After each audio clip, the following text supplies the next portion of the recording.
Wait. Before we start, just want to make sure we're clear here. While this podcast talks about sobriety, mental health, and addiction, it is not meant to replace professional medical advice. Welcome to Sisters in Sobriety. I'm Kathleen. And I'm Sonia. And we're ex-sisters-in-law, brought together in marriage and bonded through our sobriety journey. Join us as we talk sobriety, addiction, and everything in between. You're in for quite a ride. And our Substack is buzzing with amazing content, from creative mocktail recipes to insightful courses and reflective exercises. There is something for everyone. Don't miss out. It's a great way to add some extra joy and depth to your journey. Check it out.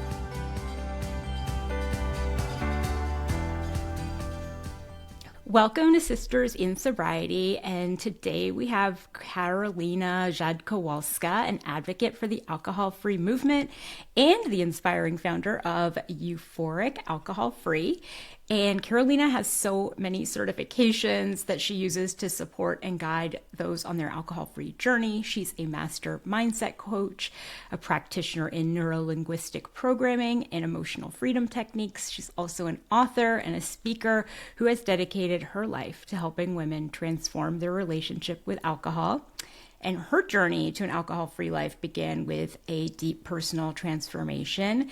And through Euphoric Alcohol-Free, she offers a holistic approach which integrates mindfulness, self-care, and personal growth. And today we'll dive into Karolina's story, the work she's doing with Euphoric, and her vision for the future of the alcohol-free movement. So thanks for being here, Karolina. Thank you so much for the warm welcome. I'm super excited. Me too. So what was your turning point that made you decide to embrace an alcohol-free lifestyle? Yeah, great question.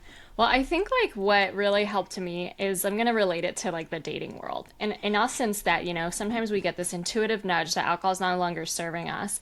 But then the option is okay, well, then get married next day, right? Where you have to commit to being alcohol-free for the rest of your life.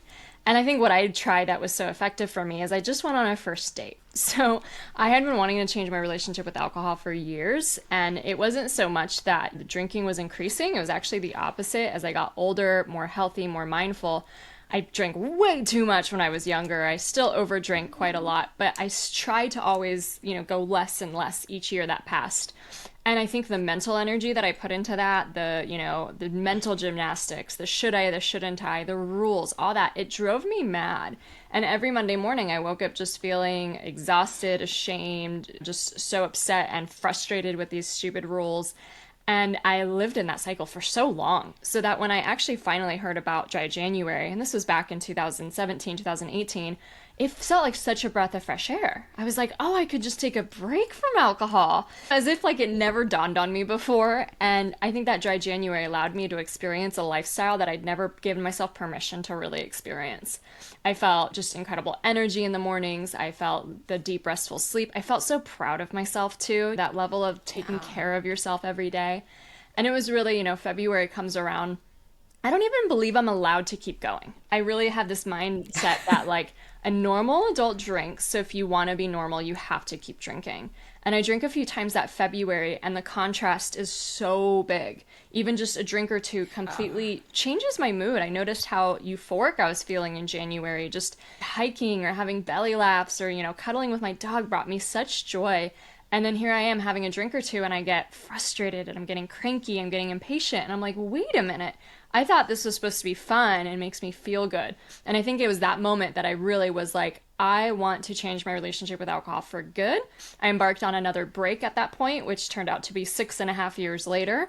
And I've been in love with the alcohol-free lifestyle ever since. And what's really changed for me that I'd love to talk about a little bit more too is I was such a weekend warrior. I was really healthy during the week. I did a lot of good practices, whether it was yoga or meditation or eating healthy. But every weekend, no matter what, alcohol was involved. And I didn't think I realized it back then, but this whole can't wait for the weekend life, it was so much rooted in the unfulfillment I felt during the week. And I wasn't living into my purpose. I wasn't fulfilled with my career. I don't think I could have consciously told you those things back then, but one of the biggest changes I made in my, journey was to actually find, what do I want to do with my life? what is going to fulfill me and give me a sense of impact and freedom, which are big values of mine, and actually set out with the confidence I got from going alcohol free to achieve that, which is why the beautiful bio you read earlier is now my reality, whereas before I was stuck in a cubicle, honestly, waiting for happy hour at the weekend. I think so many people can relate to that. And I also tell people, I'm like, I get to be sober, not, oh, I have to be sober. What you described with the like rules and the like me trying to moderate was so much more stressful than actually just not drinking. But it sounds like it was like it's been such a great journey. What was the biggest challenge you think you faced when you set off on that second kind of break, when it started to become like more, this might be, I hate to use the word permanent, but this might be my new reality? Yeah, I think the pain I felt the hardest was really that like merry-go-round before that, with Monday through Thursday living healthy, taking 2 steps forward in my health and lifestyle progress, and then 5 steps backward over the weekend. And that like really drained on me. It lowered my self-esteem. I started to believe that even though I wasn't like robbing banks or doing some immoral crimes out there, it really made me feel like I have no integrity. I'm not a good person. Yeah. Like I can't even abide by my word. I can't trust myself. And so something shifted so much when I started my alcohol-free journey, where I just realized it was never me. It was the alcohol, right? That is, the alcohol makes me act like that. The alcohol makes me want to have another drink in the first place. Like once you remove that part of the equation, I am showing up as a completely different person in this world. And I think that that entire mindset and starting to see it, just like you said, this is exciting. This is like, where is this path going to lead? And I started to really equate myself and seeing other alcohol-free people out there as almost as if going alcohol-free is a secret to success that only the movers and shakers on this planet know. And I started to relate to people like Brené Brown and Tony Robbins and Gabby Bernstein. And who am I thinking of from the Happiness Project? She doesn't drink either, so we could just keep going on and with these names. But it actually started to become an identity that I thought was like a status symbol, you know? So not the opposite. Instead of thinking as a drinker as some glamorous role and with your martini glass or with a champagne glass, I started to see these movers and shakers as this status symbol, and that being alcohol-free was actually a power move. And so once I adopted that mindset, I would say things came a lot easier and faster and smoother. And I was so proud to be alcohol free. And so then what really started happening was that I was like, I really want to share this with people. I have to share this because this is so different from the way I used to believe. And I think some of the challenges that really came up for me was that I stretched myself so much into going after the dreams that I never thought were possible at that stage. Back then, I never thought I could be an entrepreneur. I never thought I could be an author or any of those things. It's so funny. I wanted to write books ever since I was a little girl. And I was just writing some old journal entries from like the time when I really wanted to write, but I didn't. And I'm sorry to say, but it was so much easier to open a bottle of wine than write the next great American novel. And so now I'm alcohol free and I'm starting to show up for my writing dreams. The journaling is coming out of me like crazy. I start writing a first draft of my book. And so I think the challenge was actually growing so fast that I no longer felt like I related to people anymore, or at least not the people that were around me. And it doesn't mean I like lost all my friends or I ditched everyone or I got divorced from my husband or anything like that. But I think that growing pain was actually the first kind of challenge I felt on this journey, because I changed that mindset so quickly to see that drinking is what everybody does. I don't want to be everybody. I want to be exceptional. And I think that's really, really what helped me along and what I like to teach my clients. But then there's a really big change where you now no longer get belonging from all the people you used to get belonging from, right?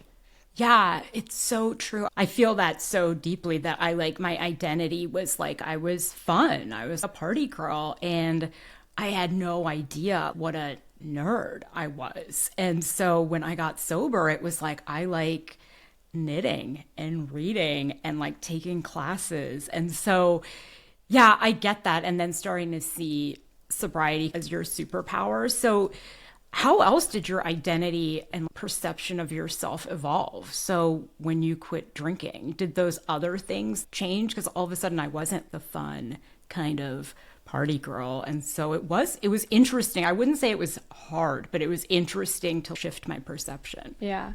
I think that like I used that as such a mask for so long. I knew that wasn't really me, you know? And I think that, rebuilding some of those things that like drinking takes away from you, whether it's integrity, self esteem, self trust, self love, it was so profound to be getting these incredible gifts.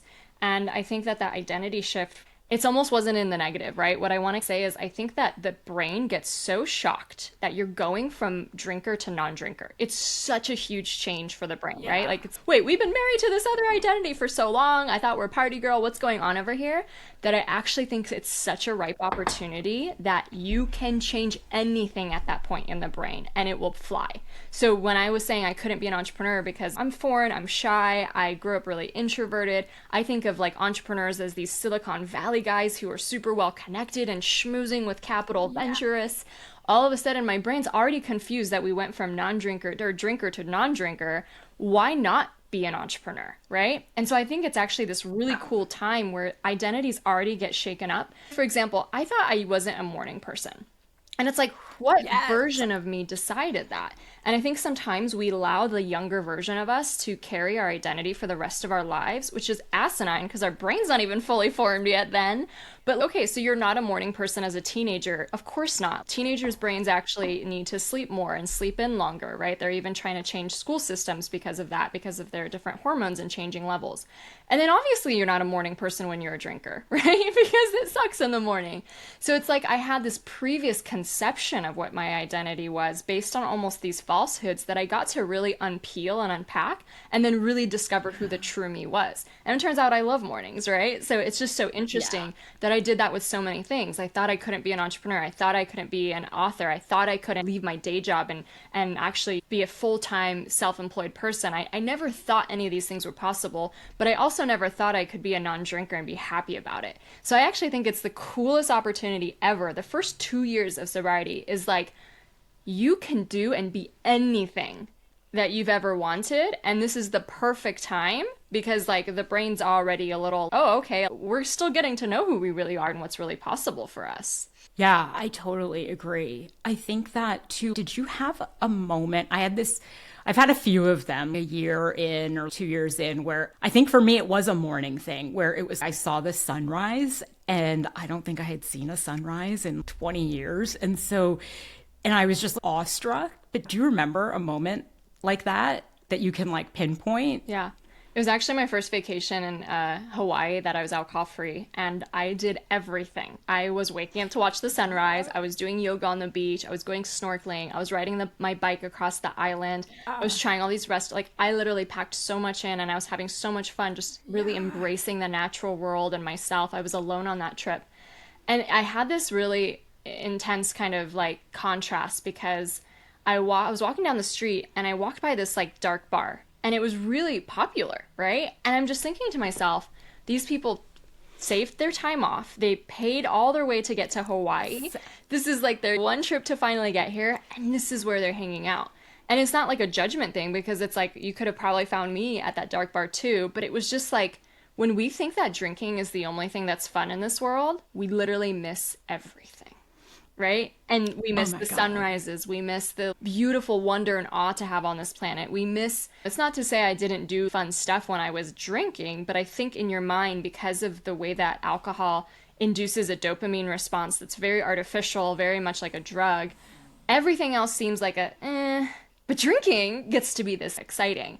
And so when you rebalance your brain, all of a sudden, all these beautiful things like taking a hike or playing with a dog or doing these incredible things where you're really embracing the natural world in yourself, they start to become the 10. You start to feel that wonder as a child again, which I think is really, really beautiful.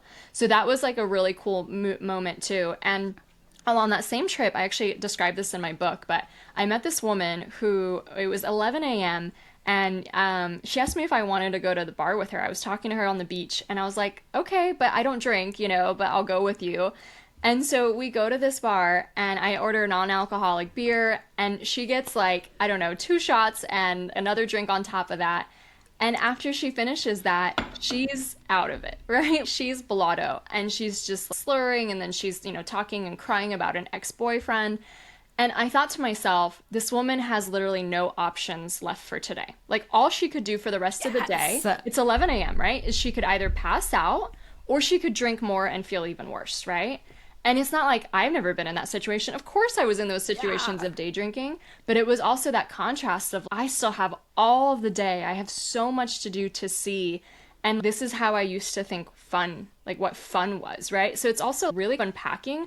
I think as a society, we're completely duped into believing alcohol is the number one source, not only of fun, of relaxation, of belonging, of acceptance, of adulthood. And I think it like hits everybody, every drinker too, right? So it's, yes, some people may take it over the line and drink more than others, but I think every drinker is operating by these same false beliefs about alcohol meeting these needs and being this important part of our society, when really it's showing that the studies are showing there's no safe amount of alcohol.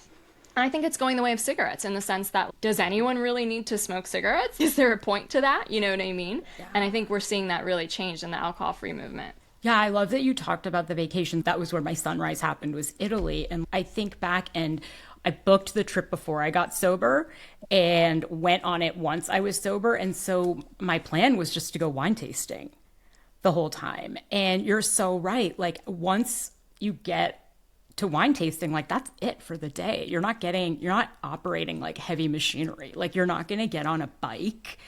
You're not going to do any water sport. You're barely gonna, all you can really do is keep drinking and eating, really, is like the only options, and make other bad decisions. But I agree. It was an amazing trip, but there were some times where it was really tough. I remember going to a little town where the only thing to do was drink. And so I remember crying. I made it through most of the day and just being like, this is so hard. Do you remember a tough moment and how you got through it? You know, I like don't want to make it seem like my journey was like all butterflies and rainbows and stuff like that. But I think what made me so successful in the beginning was really switching this idea that drinking is this normal, like, beautiful status symbol of adulthood, and that everybody who gets to drink is somehow partaking in this beautiful cultural rite and, oh, the fine wines. I started to see it all as a scam. I started to see it all as this lie we've been fed. This literally ruins our health span. It like completely ruins our longevity. It cockblocks our dreams. I said no one's writing the next great American novel when you could open a bottle of wine. And I think I started to see through it that I would still maybe feel those feelings of being like the odd one out at certain times, or like, yeah, we're at a whiskey tasting, so I'll just sit over here, right? But at the same time, I started to really unpack it for myself instead of just adopting the story that like, oh, I don't get to do this. And so what I would unpack is, I'm really interested in sociology and anthropology and history. It's just kind of like, well, why is this habit like so entrenched in our world? And because we've done it historically, is that like reason to do it now? And like, how can we continue to honor like artisan producers without the ethanol itself? And I think that they're making really good non-alcoholic wines these days and celebrating still like people growing beautiful things in the earth, not to like completely say everything about it is like bad, but to take the good and leave the bad behind, you know? Or like really seeing that there's something beautiful in the ritual of drinking, in the sense that like the ritual is what maybe we finally slow down enough to connect with other people or to stop working or something like that. So well, how can we keep the ritual but minus like the ethanol, right? So I think my brain just got really curious about everything. And so even when I was faced with those tougher moments, I was starting to ask those deeper questions about it. And I think that really helped me not only write my book and start to lead other people through it, because I really think that ultimately at the end of the day, that if we're feeling that kind of pain around not drinking, or there's something about it that's giving us FOMO or something, it's just more appealing to do on ourselves about what limiting belief that is rooted in, right? And sometimes it could be like a really deep one of, if everyone's doing this and I'm the odd one out, I'm literally losing belonging. That is an instinctual need of ours, right?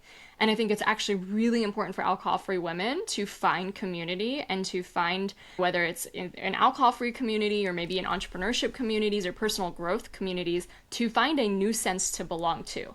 Because you can find belonging over anything, right? There's people who play board games and belong around that. There's people who play Dungeons and Dragons and belong around that, right? So the fact that we just chose alcohol as this like easy thing that kind of everyone can belong to, let's try even harder. Let's have even more intentions around what do we actually want to belong to? And I think when I started asking myself that question, I remember I was at a party and it was a game night. I wasn't drinking, and this game just wouldn't end, right? And it was like almost 2 a.m. And I was already starting to write my book, and I was really at the beginning stages of it. But it was Friday night, the next day was Saturday morning, and all I could think to myself was, don't these people have things to do tomorrow morning? Yes. Don't these people have lives? And I wasn't trying to judge them, but it was that same level of questioning. If you want to be a person who writes books, you know what I mean? Find that level of belonging in the world instead of the belonging of people who stay up till 2 a.m. at night. Are you looking to reset your relationship with alcohol? Look no further than our self-paced 7-day reset program. In just 1 week, you'll gain the tools and support you need to kickstart your journey to a healthier, more balanced lifestyle. Our program includes daily audio, helpful exercises, and guided reflections. And best of all, it's on your time. Head over to sistersinsobriety.substack.com and let's take that first step together towards a better you. Yeah, it's so true. So speaking of community, can you share a little bit about what inspired you to start Euphoric Alcohol Free? I think it was this really deep level of seeing the world in a completely different way, seeing alcohol culture in a completely different way, because I also don't want to minimize, for years I struggled. For years I couldn't get over this. For years I couldn't make sense of it. For years I wanted to drink less, and then I also wanted to treat myself with drinks. You know what I mean? So for years and years and years, and that's what I want to make sure we point out, because again, it wasn't just rainbows and unicorns for me. That was my reality. And so when I finally got to this place, when I crossed into the other side, where my mindset completely changed, where I really saw alcohol for what it was, I knew I needed to share that. And so I decided to start Euphoric. I started to really get very well researched about what do I need to make this a reality. I got my first few certifications as a coach, for example. I started building a website. I started building a program. And that was 6 years ago now. We've helped thousands of people change their relationship with alcohol. And I think what's really exciting is that's just the first part. That is literally just the first part. Because like I was sharing earlier, I didn't realize that alcohol was masking my deeper need for purpose and fulfillment.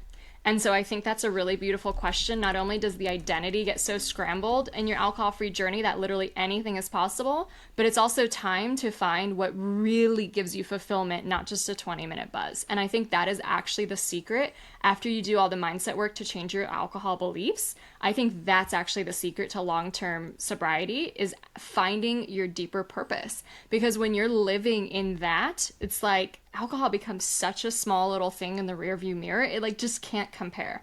And so not only was that part of my own journey, but we also have programs to help alcohol-free women find that deeper purpose, find that deeper passion, and start to really make that a central part of their lives. And then I also have a certification program that's ICF approved that gives you 5 different certifications as a mindset coach, an alcohol-free life coach, a success coach, an NLP practitioner, and a hypnosis practitioner. Because I just find so many women go through this journey and then want to give the gift to someone else. They want to help someone else through it. Plus, they usually want to make more of an impact in their lives and feel that sense of career freedom and autonomy, that it meets their other needs in that way, in a beautiful way that's spreading the love and spreading the message. And then, I love to travel too. So I also host retreats around the world and, get to speak around the world as well. And that's just been so fulfilling for me, because I could have never imagined this reality when I was a drinker. And so it's like, I have this belief that might come off a little strong, but I really do believe that the universe taps very special people on the shoulder. And it says, Sonia, you are meant to play big. You have a huge purpose to play out in this world. You are supposed to help so many people. And through that, you will discover your joy and your fulfillment, and you will be the lightest, brightest version of you. It's time to stop playing small with this silly beverage. And to me, that I know in my heart that it's only the most intuitive, only the bravest, and only the wisest women who decide to go alcohol-free. So if you're listening to this show and this has been an interesting topic for you, or you're going on your own journey, or you've already committed to an alcohol-free lifestyle, know that you are part of that group that the universe tapped on the shoulder, and that you have a very big, beautiful role to play on this planet. And the unfolding of that gets to be really magical and really beautiful for you. And so in that way too, that I think is the ultimate message that I want to share with people, in the sense that being like everyone else and doing like what everyone else is doing is the secret to mediocrity. It's the secret to unfulfillment. We have statistics, at least for the United States, that, over, I think, 70% of people are medically unhealthy. Over 60% of people are unfulfilled with their jobs, and over 60% of people are unhappy. What part of normal do we actually really want? Right? Or do we want to live these exceptional lives, alive to our purpose, living in that freedom and chasing dreams that might seem very hard at first, but every single baby step gets us closer and closer and closer and closer? And wouldn't we rather live lives where we're actually getting closer and working on our dreams than just completely giving up on them and then feeling regret when we're 90 years old because we never even tried? Yeah, I totally agree. That brings up something interesting, is that we're both alcohol free, but do you help people moderate? Do women come to you saying, I just have a bit of a problem, or I just want to learn how to use alcohol in a healthy way? And so what do you say? Yeah. So let's say I was on a podcast that's a really generic kind of audience, like maybe just all kinds of like health focused people, but not necessarily around being alcohol free. I would always recommend for them to take a break from alcohol, because even if they wanted to moderate, I think that until you actually get space away from it and really learn to rewrite the neural pathways and to change the habit loop and to actually ask yourself what you're using alcohol for, like, moderation isn't going to succeed for you. Secretly, I believe, though, if we're just having a candid conversation, that like once we get the desire, that intuitive knowing that we're supposed to drink less or not at all, it is something that is part of our bigger purpose, and it is part of our actual sense of fulfillment and freedom. And that usually when someone drinks again, which is really normal, let's not make it a big stigma or something like that. It's totally normal to go back and forth a little bit at first, maybe even the first year or so. But let's say that someone was alcohol free for 6 months and then they just fell back into some habits. It comes from some kind of limiting belief, whether it's like, oh, my partner wasn't accepting me, or I wasn't fitting in with this mom group anymore, or I just can't deal with the stress at work or something like that. And that is another layer that can be healed, which is really beautiful. And so I'm of the mindset that almost like, what's the point of drinking? Yes. And also too, that once you already get the desire to go alcohol free, I think the universe is actually trying to pave the way for you to have the most beautiful life, to have the most beautiful impact, to have the most beautiful emotions and relationships. And you are actually supposed to be a ripple effect that creates that change in other people, whether it's formally or informally, right? So not everyone has to formally get on a podcast and talk about it, but I don't think we realize that informally we create ripple effects just by showing up at a party and not drinking. That gets people questioning, that gets people curious, that gets people asking things, and we never know whose lives we're meant to change because of the role modeling and the leadership that we step into. So from a general layperson's perspective, again, I think that taking a break is what really can help someone even decide, do I like the apples or oranges? You know what? If I've always lived my life with alcohol, I need to actually first experience what life feels like alcohol free. And then only then can I decide. But honestly, like being, I think, alcohol free 100% and really committing to that purpose is going to open the wildest doors, the wildest opportunities for you. And it's a real mark of leadership, I think, as well. Yeah, I totally agree. People would be surprised how many times I go out with my friends, and just because they're out with me, they just choose not to drink that day. And they realize, like, non-alcoholic drinks are really good, or I feel really good the next morning. I can go to the gym. But yeah, so you've shown us what like mindset coaching feels like. So can you tell us a little bit about NLP? Find that so interesting. Yeah, so NLP stands for neuro-linguistic programming, and something that I found on my alcohol-free journey was the power of the subconscious mind. And that when we sometimes consciously, for example, we don't want to drink, but subconsciously something's still pulling us to alcohol, that's an example of when we have cognitive dissonance, where one part of us wants one thing, the other part wants something different. We also experience this when we're playing bigger. So let's say you want to launch a business. There's part of you that's really excited and wants to do it and is dreaming of these possibilities, and the other part of you is like terrified, right? So it's almost like we're always dealing with these two minds. And as I started learning more about alcohol beliefs and how to remove your desire from alcohol, the subconscious mind kept coming up over and over and over again. And so I devoted my career to really studying it and studying some of the great modalities that really address the subconscious mind, because in essence, we have different brain states, and one of the brain states is called theta. Theta is when we're almost falling asleep or just waking up, and kids live in theta as well. So up until 7 years old, most kids have the theta brain state.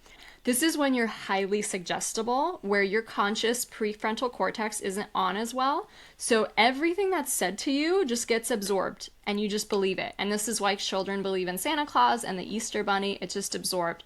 And when we have caregivers and teachers and who knows, anyone around us, movies, TV shows, when they make us believe anything but the idea that we are beautiful, limitless, powerful people, which is very normal in childhood, right? When you start believing you're not good enough, or you start believing people don't love you, or you start believing that whatever it is about you, I'm not smart, or I'm not pretty, or any of these things, these beliefs get locked in us for almost the rest of our lives until we actually consciously decide to change them through these subconscious techniques.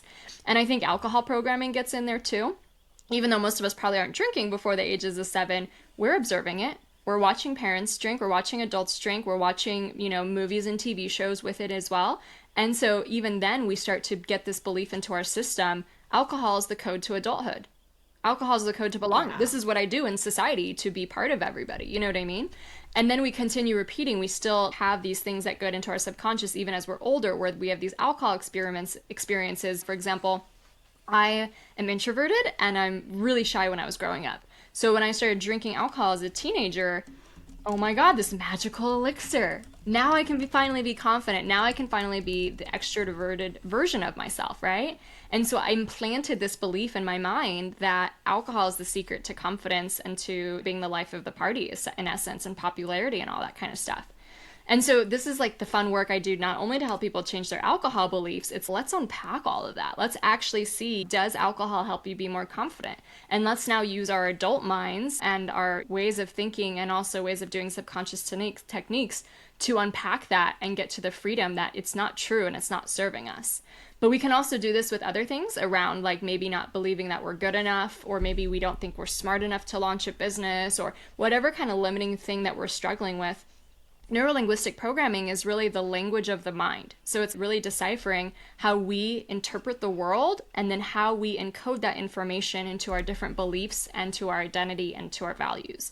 So there's these really cool neuro-linguistic techniques and practices that also go into like hypnosis and stuff, where we can actually speak directly to the subconscious mind, which speaks in images and imagination, to actually change the encoding level to remove some of those either limiting beliefs or implant some of those new positive ones, which is really, really cool and really, really fun. So we teach this in my certification program so that if you're interested in these techniques too on yourself or on other people, you could do them. But it's this really, I think, effective way of really reaching the subconscious mind to, to overwrite some of that stuff that we don't want in there and to implant the new stuff that's actually going to support us and living a successful, happy life. Do you have a client that started off not super attached to the idea and being like, I don't know if this is going to work, and it worked so well that they were just like shocked? Do you have a story of transformation? Oh yeah, I have so many. I mean, just with these techniques, some people coming in thinking it won't work, or hypnosis, for example, thinking it won't work, and then it's, oh my God, I don't even want that thing anymore, or whatever. But also just, I think the identity transformation is the biggest. And when we look at the pyramid of different changes we can make changes in our environment, we can make changes in our behavior, but really the pyramid keeps going up, and the top of the pyramid is our identity and our purpose. So when we make changes there, it helps every other change in our life.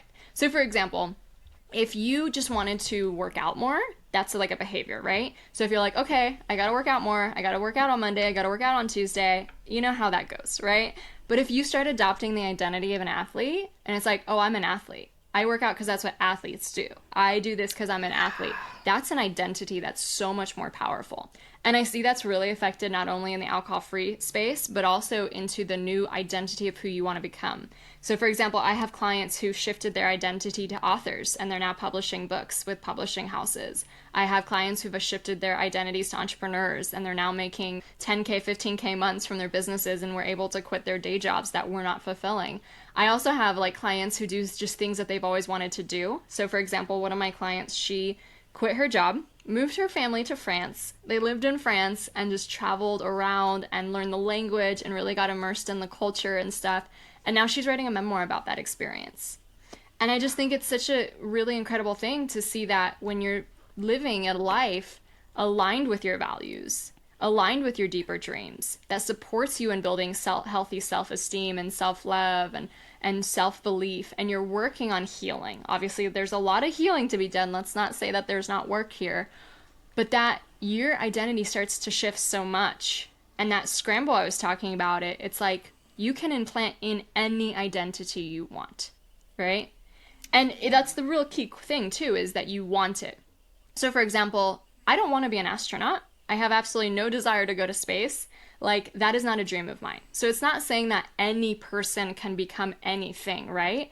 What it is saying is that if you have the desire, you have to recognize that your conscious mind wouldn't even know that if it wasn't already something that was important to your brain, because of the way the conscious and subconscious play together. So when you have a desire to be someone, or you have a desire to do something, that is actually a sign for you that it is meant for you, right? And I hope anyone listening to the show, whether they're aspiring writers or aspiring entrepreneurs or aspiring leaders in any kind of way, give that as a really big clue that that was meant for you. And that you can make these shifts of identity with both neuro-linguistic programming or emotional freedom techniques or hypnosis to actually take out the stuff that doesn't support those beliefs and then put in the stuff that does. And it can be so powerful. And I think when we become the leaders we're meant to be, the role models, the inspirers, in whatever format that takes, we literally are changing the world. And there's these sayings that just lifting your own consciousness is what can change the world so much more than anything else. I really do think it's alcohol-free women who are going to change the world. I love that. I'm sure people who are listening love to hear it too. So on top of this higher level idea about visualizing, can you tell us about any small daily habits that would contribute to the long-term success of living alcohol-free and making it easier so it's not like a white knuckling situation every day? Yeah, absolutely. So I would say two things to focus on. First is the whole idea of these alcohol beliefs. Like, really consider that they were programmed. Like, literally someone came in and injected some piece of paper in your brain. It is not yours. You were not born with that, right? We live in a culture that glamorizes alcohol. How can we unpack that and remove that from your brain? And that's really a fascinating process of curiosity, where you start questioning everything about alcohol and everything about alcohol culture and everything about, the reasons why you've used it in the past and the reasons why it came to be like such a prominent role in your life.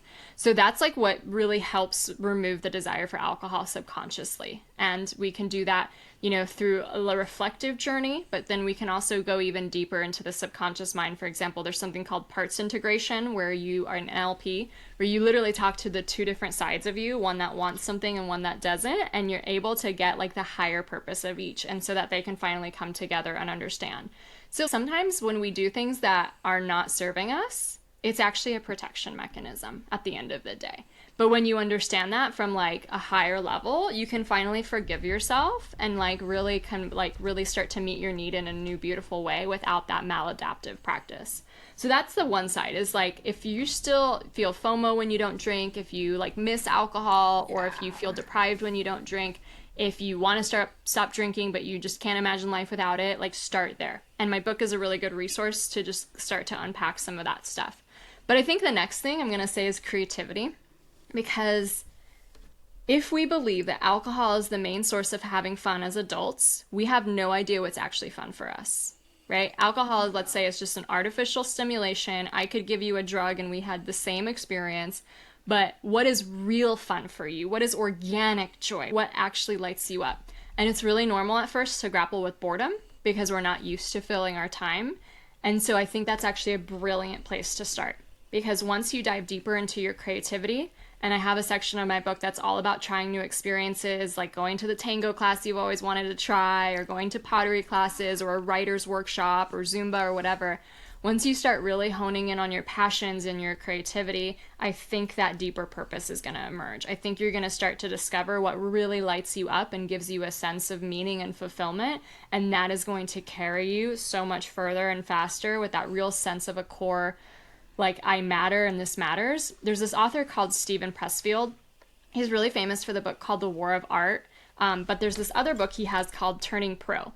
And in it, he actually argues that we default to addictions and distractions because we're not living our purpose. Very bold statement, right? But like, how many times do we see that over and over again? Someone's drinking over stress from their job because they hate their job, right? Or like someone's drinking because they're bored because they haven't tapped into their creativity and their expression in so long. You know what I mean? And so I think that's the next thing to focus on is from the outset, it could be what do I actually find fun and start exploring new activities, but it starts to hone in into an actual passion and a passion that you want to cultivate, that you want to share. It's a gift that you have to share with the world and you make the world a better place because of it. I couldn't agree more. I think what you described about the trying different activities, someone suggested it to me, and I take classes. I'm going to a salsa class tonight. And I said, well, what if I don't feel like trying? And she said, the point is, if you come back and say, oh, I didn't like that, that was the point, is to figure out what is that feeling, what sparks you. And if something doesn't, great. Now we know that doesn't. So try something else. Yeah. So Yeah. I totally agree. What about the role of support systems, which we love talking about here? And I know you have a community at Euphoric. Can you just tell us what women can do to create community and what your community is like? Yeah, absolutely. I think it's really important. There's this saying that the 5 people we hang out with the most is whose identity we'll adopt. And so, one, it normalizes not drinking because oftentimes I work with people who are such forethinkers in the sense that they're the first person in their friend group that's not drinking, right? They're the first person in their social circle. So it's so easy to adopt the mentality of I'm the odd one out, something's wrong with me, whatever, blah, blah, blah, blah, blah. No, you are the leader, you are the role model, you're just the first, you're going to be inspiring everyone else, trust me, right? But sometimes it's almost like you're leaving the pack of sheep and you're becoming a lone wolf. And you need to find the other wolves, right? You need to find those. And so in that sense, finding community, I think, is so important to normalize this new lifestyle, but also then to share in the healing and in the growing, because those things are hard and things come up, whether it's raw emotions or negative things we were bearing, or whether it's, just a challenge of wanting to drink again because something hard happens, and being able to share that with people who understand and can also talk you through it is, I think, really, really beautiful and really important. And I think when I look at it for myself, I mean, alcohol is something I worked on 6 years ago, so I'm pretty good on that. But entrepreneurship for me is still it's something that's really beautiful, but it's like a roller coaster, right? It's not still a struggle. I'm very successful in that way, but it still brings up different emotions, right? Oh, this person said this, and now we have to handle this, So I could not do entrepreneurship without a community. I could not have people to ask questions and a mentor and be able to share, frustrations and share wins as well. Sometimes you have a win, you're 50 days alcohol free. Who gets that in your world other than other alcohol free people? You know what I mean? And so I think really surrounding yourself with that kind of community that's both growing and healing is really important. And I would say the community in Euphoric, we're definitely super into the positive growth that comes from it and really changing that mindset, but also then discovering what bigger dreams are. And I'll often hear feedback of people who read my book or got introduced to me in a podcast or something, and they tell me, oh, I'm 3 months alcohol free and blah, blah, blah, I've never felt better. And I always ask them, what new dreams are unfolding on your heart? Because I think it is a rite of passage to start to get to know yourself. Just like you said with the salsa class, oh, I learned I didn't like that. We need to also learn what you desire in the world, what you want to make your life. And then sometimes it's this combination of many things that peaks into a mountain that we can finally get to those answers. But I think that is the next kind of step once you remove alcohol, is really figuring out, what do I want with my life? And it's obviously a big question, but it doesn't have to be answered so seriously. We can experiment, just like you said. We can start trying new things. We can learn to be beginners and stuff. We can just be inspired by something and say, hey, I think I'm going to go down this route and see what happens. You know what I mean? And we learn from that kind of level of experimentation. So I would say definitely we have an entrepreneurial spark at Euphoric too. That's amazing. So what is on the horizon for Euphoric? Yeah. I think every year I push myself to do something that terrifies me. And so I remember last year we launched the certification for the first time. We sold out. It was an incredible experience. It actually comes with an in-person retreat. So we go to Palm Springs and we do a business mastermind about really embodying a successful and impactful coach. And all of that was so new to me. I had to learn how to plan everything and lead this group. And, now we're in our second round, going into our third round this fall that we're opening our next class for. So that was so exciting. And it was something that really terrified me. Who am I to have a certification program. But it's like the universe wouldn't let it go. You know what I mean? It just kept coming back and coming back. And I think our intuition is always doing that for us. The intuition was there to tell you to ditch alcohol in the first place. And then it keeps telling you what the next right step is. And it keeps telling you in a way to get out of your comfort zone and take the next big risk or take the next big try or whatever that looks like. And so for me, right now, having done so much already, I definitely really want to move into the sphere of in-person events. I do retreats, but like bigger, like conference style. And then I also want to write a second book. So my first book is all about ditching alcohol, changing your mindset, and uncovering your dreams in that sense. And the second book, I have a really intense family history of like surviving World War II, and both my grandpas were in concentration camps. And I really do believe that not only does outgoing alcohol-free allow you to become the person you really want to be, but that we also should recognize we live in a time and place that our ancestors couldn't recognize. That we now have more possibility at our fingertips than our grandmothers, than our mothers ever even had. And I think that we should really honor their legacy by actually choosing what we want to do with our lives instead of just going to the defaults of what's realistic or what's logical and stuff like that. So I want to write a second book about that purpose by really leaning into the power of your ancestors and also really rediscovering that your dreams are possible, and that is the best gift you could ever give to not only future generations, but also your past lineage. I love that. And you've inspired us so much today. I know I'm going to think a little bit more about my dreams today. Thank you so much for coming on. And we will have your links in the show notes so people can get in touch with you, whether it's for coaching or for your coaching program or to get your book. Awesome. Well, thank you so much. I was such a delighted time today to be with you. And I just want to let you know that I have a little free gift for your listeners. If you go to euphoricaf.com, it's a little guide that says 50 things to do instead of drinking to start to spark that creativity. And even like you said, let's check off the things off the list. Let's go explore the world and really find what brings us joy, because it's the very first start to something really big and beautiful. I love that. Yeah, we will link to that in the show notes. Thanks for being here. Thank you.